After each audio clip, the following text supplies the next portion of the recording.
welcome back to GBS Morning Extra. If you are just joining us today, we are going to talk about how there are people in society who are working to make better societies and more sustainable societies among us.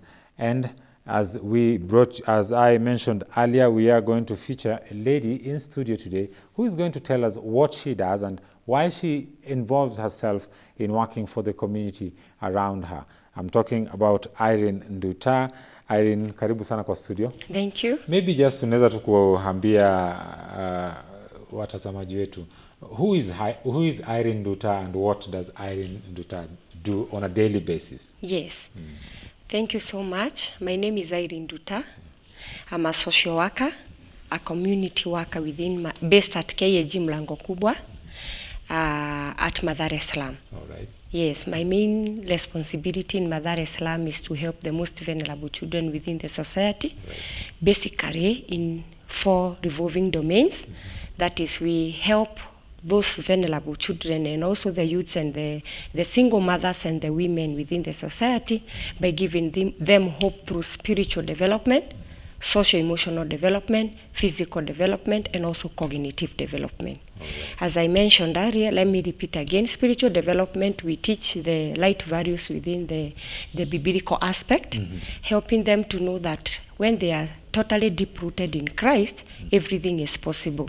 We also have the slogan within the Mathare community as a social worker that I usually tell everybody who lives within the vulnerable society that there is hope in future, and with God, and they should believe that they are God's project, and God's projects never fail. So basically, I really try to impact the lives of those children, youths, and the women by telling them there is hope in future. That is through spiritual development. All right. Yeah. And also you mentioned cognitive. How do you approach the cognitive aspect? Thank you. At KAG Mlango Kubwa, basically where I work, we usually teach the various skills of life. Cognitive is basically the aspect of the mind. Right. We impact them with the life skills that help them to empower them economically, like beadworking, interior decoration. We have the tailoring, we have the soap making, we have all the detergents making, basically because we're in Mathare Slum, whereby there are a lot of communicable diseases due to hygiene issues. Right. So we train them on how to come out of such vulnerable cases or such issues that can affect their health, and also to encourage them to use those skills to empower themselves economically. Yes. So which you mentioned 4 aspects. You mentioned the spiritual, yes, the we have the physical. Physical aspect is whereby we train them on the soft talent competitions. For example, we nurture the child at the age of maybe 3 years all the way to the youthhood, and try to nurture what is this unique thing that is in this child. And then once we spot the child has that unique talent, we expose him or her to the right channel.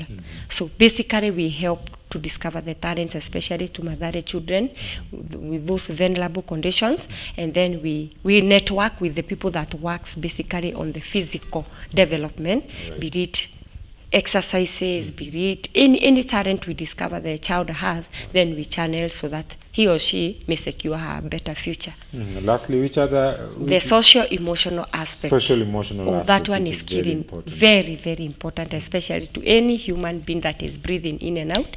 And that is an aspect that has really helped me to venture in Mathare. For one, social is everything. If you are totally demoralized in life, the self-esteem, the self-confidence, the self-respect, you are pinned to the ground. So you see yourself as a vulnerable or useless person. So we tell them that it doesn't matter the way they look today, but there is future. We try to encourage them that they should first love themselves, appreciate who they are, and then move on with life. So that one has basically helped them to lighten up and know that even if I'm very poor, poverty does not limit whatever that God has given me. We also help them to discover who they are. That is called self-discovery journey, so that their social-emotional aspect may be enlightened and become better person in future. So basically in social-emotional, we help those members within the community the young fathers, the mothers, the youths, and the children to discover what is this one thing that they are holding in their hands, that they have not yet discovered, that they are very vital instrument before the eyes of the Lord. So we tell them that they have to remain fruitful, they have to make themselves, they must have fun in life, because without fun in life, they will be doomed. Sure. And also remain focused. Remain in focus as in, we discourage them to involve themselves in drugs and substance abuse, the early pregnancies, and also other sort of crimes that you know that are associated within the slum.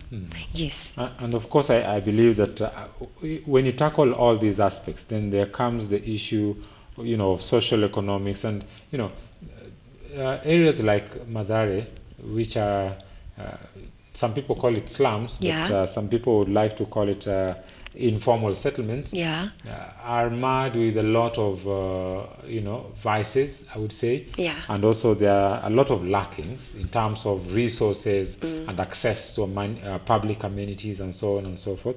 And I'd like maybe just to run a small clip. My director tells me that there's a small clip that he would like to show us of an event that you guys held this weekend. Maybe we can take a look at that, and then we can discuss further on the same. Facing a lot of challenges, particularly in water. Many children were suffering from cholera and other communicable diseases that are associated due to contaminated water.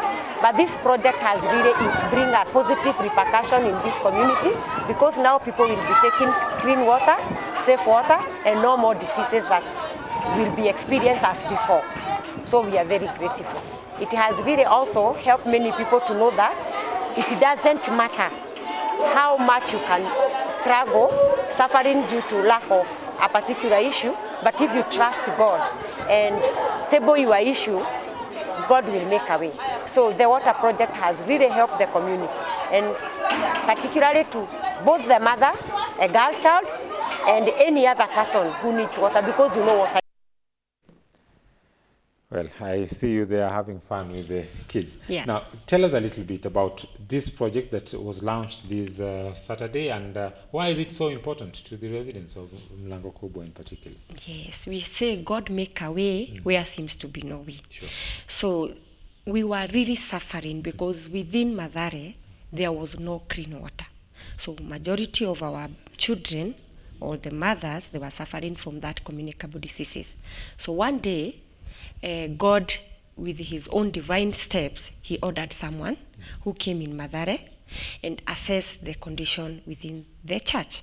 And then he said, can you spot one need that it is totally pressing you as a church within Mathare slum? We said we need water.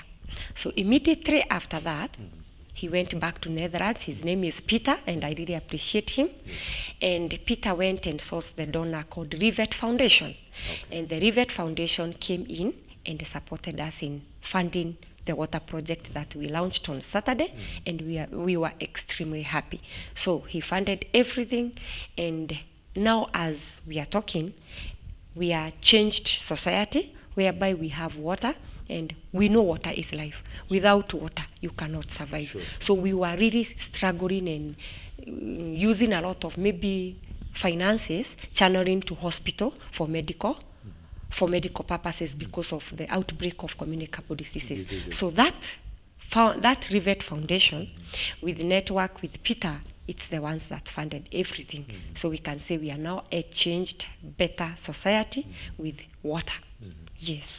Do you think there's need to have more water points like what you guys received? Because Mathare is big. Yes. The population is also big. Yes. And one thing that I realized when I was speaking to people, and maybe I would like to confirm this with you. About how much money does I would say a middle level family or a normal family in Mathare spend on water, maybe on a daily basis? Oh, it's a lot of water. It's a lot of money, because at least 200 shilling per day. 200 shillings per Yes, day. and remember, they are cashew laborers. Sure. They do wash clothes for the the high class people, Yeah. just only to earn 300 shilling. And out of maybe 300 shilling, instead of Mathare people going to buy food stuff or any other thing that will benefit them, they prioritize water as basic necessity. There is no water. Just imagine 20 liters jerry can. It goes for 30 shillings. A 20-liter jerry can? Yes. And that is during a good season. When there is no water, the water vendor sell it at 50 shillings. You can imagine. 50 shillings per jerry? Yes. Maybe you have 5 children. All of them are young ones. Yes. They need water. You need to do washing. So how much jerry cans of water will you afford? You will spend a lot of money channeling to water. So basically what you're telling me is that an average family in the slums of Mathare spends averagely about 6,000 Kenya shillings a month. Can you imagine? Even people in high end don't spend that much. Looking for water, simply because there is no water within that community. And how safe is that water that they buy that amount of money? It's not guaranteed assured because we don't know maybe the source of the water. But for now, we are very happy because we are very sure that the water we received, it is from the city council. Right. So we are sure 100% that that's clean water, a nice drill, whereby someone can take it directly from the tank without complaining. But there is a need of several stations that maybe the government or the MCA of Mlango Kubwa, Honorable Madam Mudeu, if you can hear me, that you can chip in and kindly support Mathare community with water project. Yes. I think that will be very important because also, let's look at it in this way, that now the KAG, your station where you're located, has water. Yes. Then how does this play out? Because you said it's a city council water. Yeah. So who pays the bill? Of course, the church. Right. The church will be able to mobilize the resources from the members and also from maybe the community or well-wishers will be able to pay the bill. But one thing we said, we have suffered enough because of water. We have opened up the doors of KAG Mlango Kubwa. Every community, every person within the community who needs water, it will be given free of charge because we have seen how children, especially children, how they have really struggled, how they have really suffered several diseases associated with contaminated water. Yeah. So we will just say, as we have received, we will open up our doors at KAG Mlango Kubwa to supply water for the most needy parents and the most vulnerable families who doesn't have that 1 shilling or 20 shilling to buy that 10 jerry can of water. Yes. And of course, it'll go a long way in, removing the burden of having to worry about either it's clean water or also the cost of water for many families. Yes. But then, having said that, Irene, for how long have you been doing this work? Oh, this is now my 6th year. 6th year? Yeah, basically based at Mathare. And I can say, the Bible says, if you plant a good seed, you will definitely harvest double portion. Give unto the needy people, and it will come back to you in double portion. I have really seen a drastic change, particularly in my life, serving the needy child in the needy community. Because one thing, if you do so with a clean heart, God will also open other avenues. Sure. So I really enjoy serving there as a helper, as someone I usually call myself as someone who changed the destiny of the young people, very vulnerable people within the society. And the most vulnerable person is a child. So if a child lacks focus at the age of 5, henceforth, that child will never rocket his or her direction. So my main objective or my main jurisdiction at Mlango Kubwa as a social worker is to show the child that there is future. And once I connect that child with the basic domains that I talk about, the physical, the social, the cognitive, and the better part of spiritual development, you see a drastic change within that child. And the child realizes, so I can make it in life. It doesn't matter where I'm coming from. Yes. So it's mainly focused on children. And maybe I saw a picture. Yeah, there is a picture. I mean, what are they grabbing? The kids seem to be grabbing, those are pens? Yes, they were given pens because they were told, write your dream using that pen. Whatever you want in life, you will get it. It doesn't matter. Right now you are down, but tomorrow, write using that pen, your dream, and believe and trust me. If you have what we call faith, once you write down your dream, you channel your efforts and energy towards it, you will make it. What's Irene's dream? Oh, Irene's dream, oh God. I want to be someone who can be able to have his or her own foundation to help the most vulnerable people within the society. Basically, my heart is full of helping the needy children within the society and also helping them to discover what is that one thing they are holding, and they don't know what they are holding. Sure. So I need to show that child that it doesn't matter the background, but they can unfold their eyes and see what God has good plans for them. As the Bible says, I usually tell them, remember Jeremiah. He has good plans. The good plans Jeremiah talked about is what we have today. Good plans for prosperity and not for disaster. So I usually tell them, open up your eyes, open up your mind, and make sure that Christ is your center pillar, and everything will be okay. Yeah. So basically directing them towards, spirituality or Christianity to help them find a focus in their life. Yeah. Now, as you work with the societies, especially on the social, emotional area, we know that most youth, especially in the informal settlements or slums, are engaged in crime, are engaged in things like drugs. Yeah. Some of them have actually despaired. Some of them think this is the only way to go, because when they look at their situation, then they think, they're, I don't know if I'm not allowed to use this word, sons of a lesser God or something like that. Yeah. Because they look at the situation, they look at the generations that have gone before them. It's always, that is the life. Does this define them? What do you tell them when you meet with them? The only thing those children, the young mothers and the youth lack is a mentor. Because if they look around the environment, there is no one they can emulate. Right. Because maybe their families, where they come from, they are drunkards, the drugs and substance is the order of the day. But I usually tell them, there is one person. I was brought up in the same environment, and here comes I can shout and say that I am somebody today. And I usually encourage them with one thing, that youths, you are not supposed to drain all your efforts committing something that does not add value in your life. So try to do something that will add value in your life, and it will make you a different person. So youths, yes, they are really suffering, but I usually tell them that it doesn't matter. Channel your effort and energy to do a productive thing, something that will really help you in future. Yeah, it is a tough journey, let me tell you.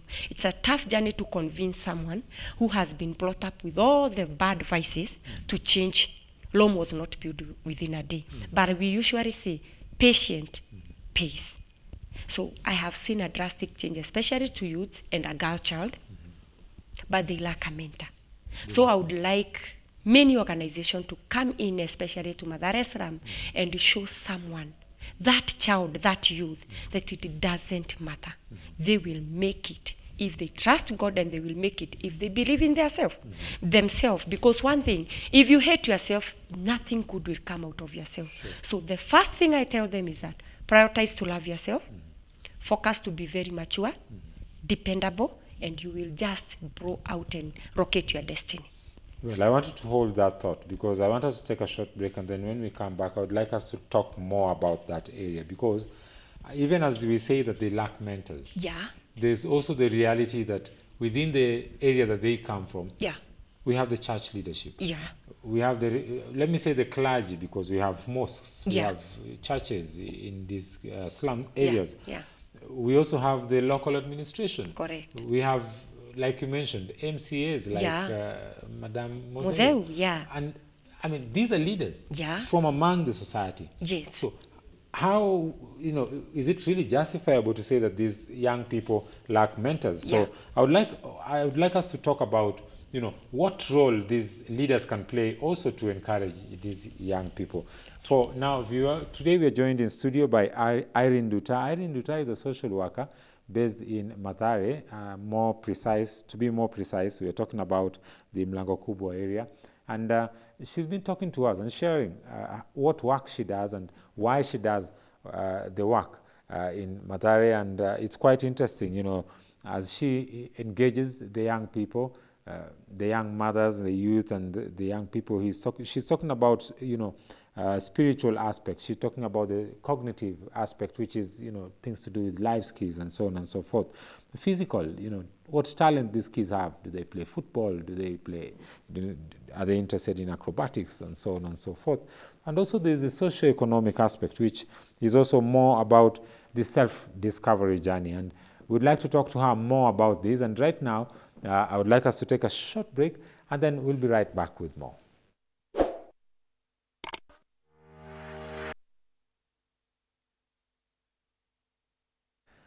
And welcome back. If you are just joining us, you're watching GBS Morning Extra. This morning we are talking about how to make the societies or communities that we live in better and to make more sustainable and happier societies. Today I'm joined in studio by Irene Duta, who is a social worker. And in the first half of the program, we were discussing what she does and the areas that she touches on in her day-to-day work in the slums. And right before the break, we were talking about, young people in these areas lacking mentorship and, lacking someone to point them towards a certain direction and show them this is the way, as much as you're suffering, as much as your situation is not good, but if you follow this way, then you're able to make your life better. And I actually posed this question to Irene over the break.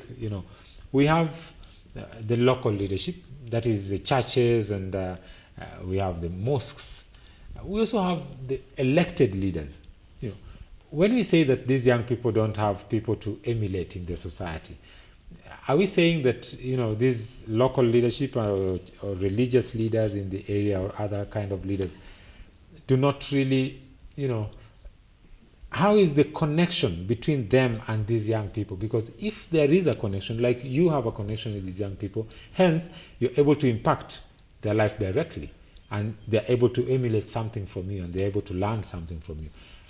How often do the leadership in the area, interact with these young people? Okay, thank you so much. Not really oftenly.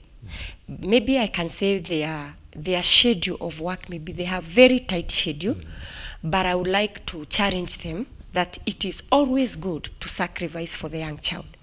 Be it their tight schedule, I would like to pose to them that may they have time to remember the children within the Mathare, to remember that youth within the Mathare, and come and give them at least a speech. They can be able to know if someone's like Honorable Mudeu, who was brought up maybe in a slum, an informal settlement like those children, can be able to outshine and become a honorable person. If she can come severally within the society and talk to every person who is being down within the Mathare slum, her word will have such an impact and a fruit. I will also encourage the readership, especially the spiritual readers within the churches, to hold that children are our future readers. So let them encourage them on a daily basis. Let them visit them practically. Let them do what we call pastoral evangelism, home visit within the Mathare slum. Shake the hands of that child, and that child will be able to say, if so and so was able to come and tell me that there is hope, I'll make sure that I will channel my efforts towards making me better or a better person. Yeah. But do you think that Kenya as a society at large, do you think that we have, because look at the vices, the kind of vices that are taking place today in our society.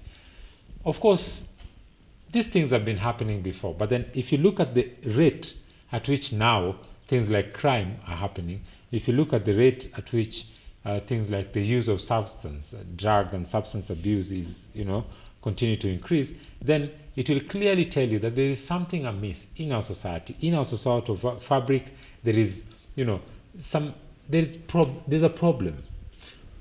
What would you say about the Kenyan society today in general and how we handle our young people? Thank you so much. Kenya society today, majority of them do not value three people. Number one is the child. Number two is the youth. And number three is a woman within the society.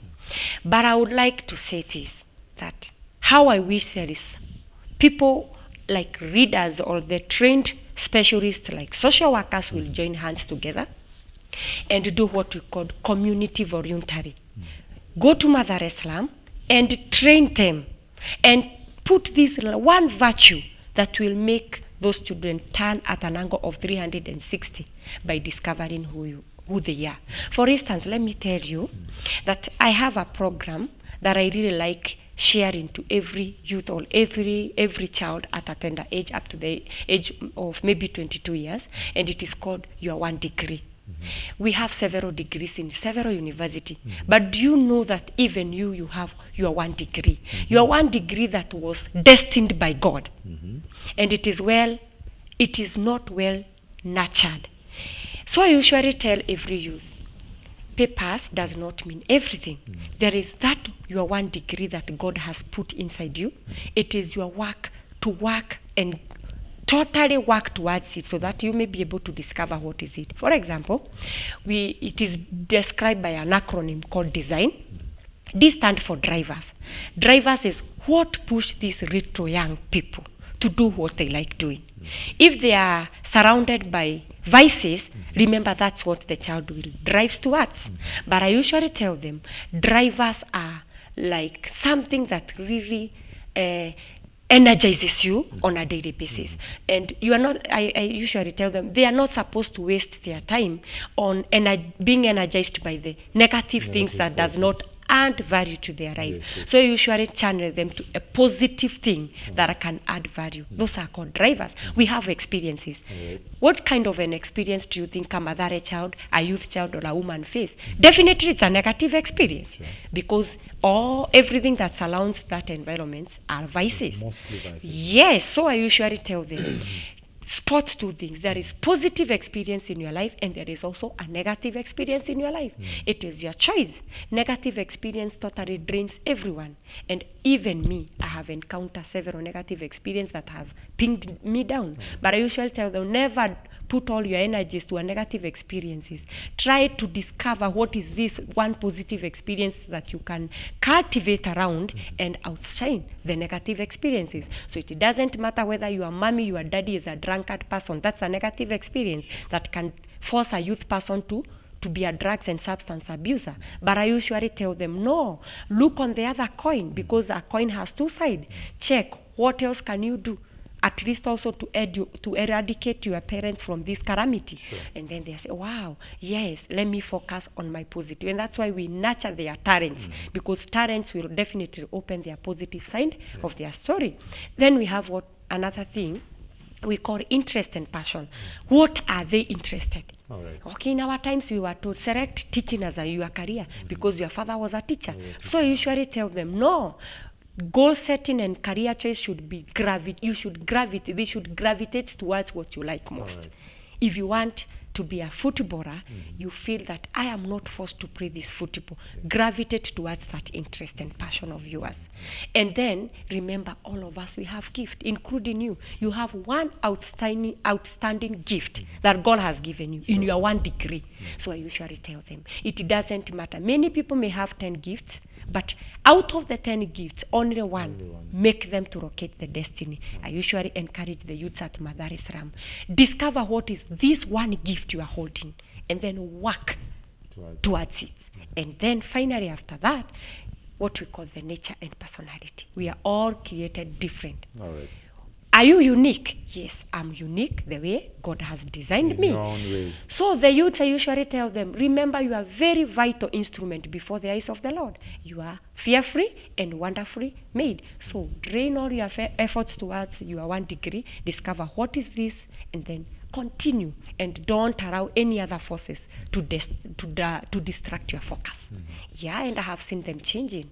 I mean, this is a reality. Yeah. That when you look at the number of young mothers Yeah. and single women Yeah. in the informal settlements, There are many. I mean, it's a huge thing. It's a huge. I don't know if I should call it a problem. Yeah. But it's something that we're living with in the slum areas, where you find young girls, end up to be mothers, Yeah. either by choice or sometimes Yeah. not by choice. Yeah. But how do you deal with the issue of young mothers and single women and Yes. single mothers in the slums? Yeah, the young girl and the single mothers, the population is drastically increasing. But you know the reason? It's because of the negative experience they are facing. So you know what? We usually we have a group. It is called Okoa Maisha within the KAG Murango Kubwa Church. And Okoa Maisha means saving the lives of those young girls and women, because they met themselves there because of the problem. And they never selected to be there. So, okay, what has happened, I usually tell them, leave around the past, because the past will never change the future. Sure. But if you concentrate on changing your future, the better. So the Okoa Maisha initiative within Murango Kubwa basically is to empower a single mother and a girl child. How? We usually train them the skills that can help them to cater for their lives. For example, beadworking. If we provide beads for them, we show them the skill, and then once that person, maybe he or she is very much interested on that area, definitely she will do something to empower herself economically. And by so doing, the single mother are able now to sustain themselves, and the young girl is able to say, it doesn't matter, I'll do this and I'll make it in future. So basically we do what we call creating sensitization, creating awareness to young mothers that they should have at least a skill for them to have what we call stable life, or to empower themselves economically. And I have seen them grabbing several skills within the Mulango Kubwa Church. And let me say, big thanks to the patron of the KAG Leadership Fraternity, which is headed by Reverend John Obui, because he has opened the arms. He has opened the doors to every person who needs help. And then if you are in need, and accept that you are in need, and you are given something, and maybe you have that interest and passion, they select the skills according to the interest and passion they have. And we have seen them drastically changing, and also having what we call self-esteem, and it doesn't matter what has happened, but they are really focusing on future. In the future, yeah, to make their life much better. To make their life much better. Now, as we do that, there's also the aspect of, now, reach. How many, I would say, like the program that you say that you have for the Okoa Maisha. Yeah. Like, what's the reach? How many young women does this group hold or serve? Okay, let me say 30%. 30% of the population within the Mlango Kubwa area. So basically on Thursday, so you can see around 200 young mothers coming to the church, asking several skills that they can be trained. Right. And the good thing we do, we train 4, then the other 4 can train other 4. Then it's like a channel. So it's a channel. Yeah, it's like a channel.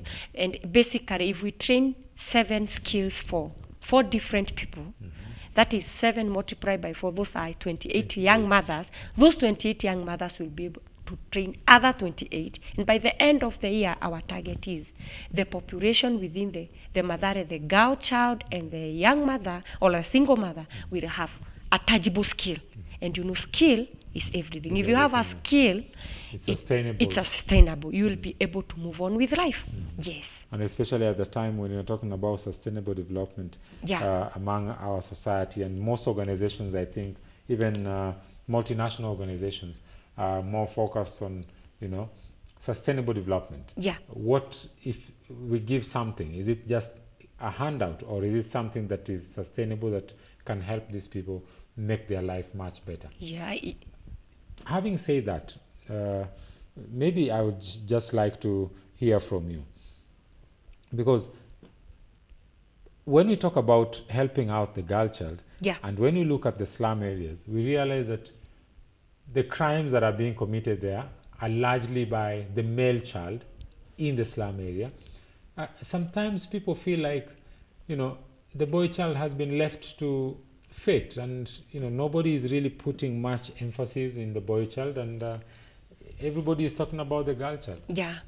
Let me say that I would like to rectify and say, in the slum settlement area, the crime that you hear, they are being connected by the girls.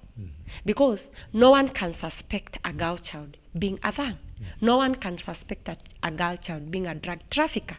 So a boy child is no longer a vulnerable instrument, because already the boy child already knows that if I do this and this, the authoritative systems is watching me. But now the girl child is hiding under the umbrella. They are being misused. They are being used to do such. Yes, nowadays a girl child is being used to commit a crime, such that if you get to hear that so and so has done this, you are like, what? Yes, because you can't believe, because a girl child now is being used to commit such things, because no one will be able to suspect a girl, a holy girl, someone who is innocent within the society, and especially from the age bracket 9 years all the way to 18 years. From 9 years? 9 years to 18 years. So that's why we are saying we are really on a girl child and a single mother, because they are most vulnerable, because they are being misread by the others. If you do this and this, no one will suspect you. So we are now telling them, no, this is totally wrong. Let's have a changed society within the Madare. Let's hold hands and do what is vital. That's why I said I usually encourage them to use their energy, to channel it in the right place, not misusing their energy, doing something that does not bring value to their life. Yes. So you're saying that most of the crimes that are being committed are actually now done by the girl child. A girl child. Yes, a girl child more, because already the umbrella has already covered that there is no way certain crime can be covered by a girl child.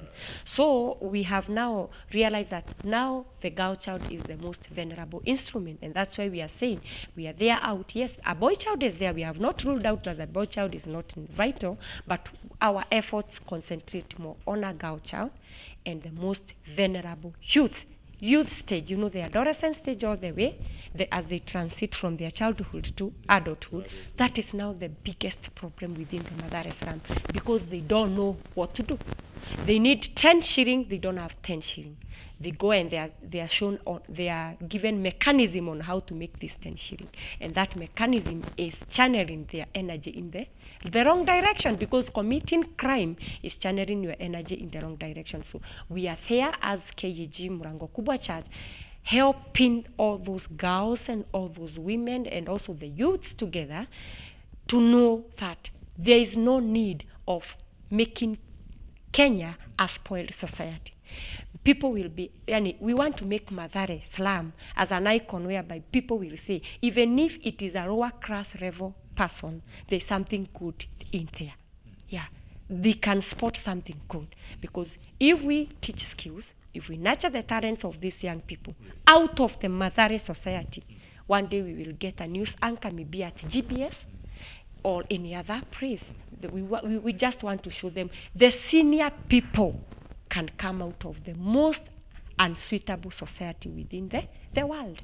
Yes, that's what we are doing. That's quite hopeful. And maybe as we conclude, maybe I'd just like to hear from you, or just give you this chance so that you can speak to the publics, Yeah. Speak to those who are watching this, not just from Mathare area, yeah. But then maybe we have young people from Babadogo, yeah. or young people from Korokocho, or yeah. young people from Kibera, yeah. Kiandutu. Yeah. On these informal settlements, yeah. What would be your message to them out there in terms of making a better life for themselves? Thank you so much. If you can hear me clearly. There is one thing you are holding in your hand that you don't know what is it. As a young person who lives within the Mathare or informal settlement within Kenya, know that you have one degree you are holding in your hands, and that one degree will only be designed by who you are. Chase your drivers, what you like or what energizes you most. Do not concentrate on the negative things that is negative experience that pinned you down, but concentrate on a positive experience that will add value in your life. Please gravitate towards what you like doing most. That is during your free time. Have that gravitation, the interest and the passion you are having, hold it in your heart. Do what you like most, and you will see your destiny will unlock. Make sure that you have a gift, because God has given us several gifts in life.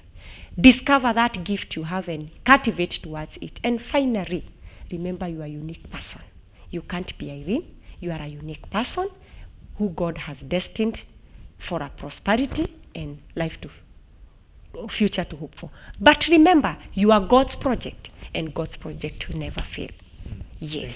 Thank you very much, Irene. Well, we have come to the end of this segment, and as you heard for yourself, you are God's project, and God's project will never fail. I like that line. Thank you very much, Irene, once again for finding time and coming. Yeah. Quite a great work you're doing there in Mlango Kubwa, and we do hope that more people will see what you're doing and join hands with you. Yes. And help in terms of making the society that you're serving more sustainable and more better. Yeah. Well, viewer, thank you also for joining us. If you have any comments, suggestions, or opinion, you can send that to our email address info@gbskenya.com. You can also drop us an SMS on 21144. Our Twitter handle is @KenyaGBS. Our hashtag is GBS Morning Extra. My name is Timothy Omondi. Do have yourself a lovely day. I'll pave way now for the Morning Sports Extra that is coming up shortly. Bye-bye for now.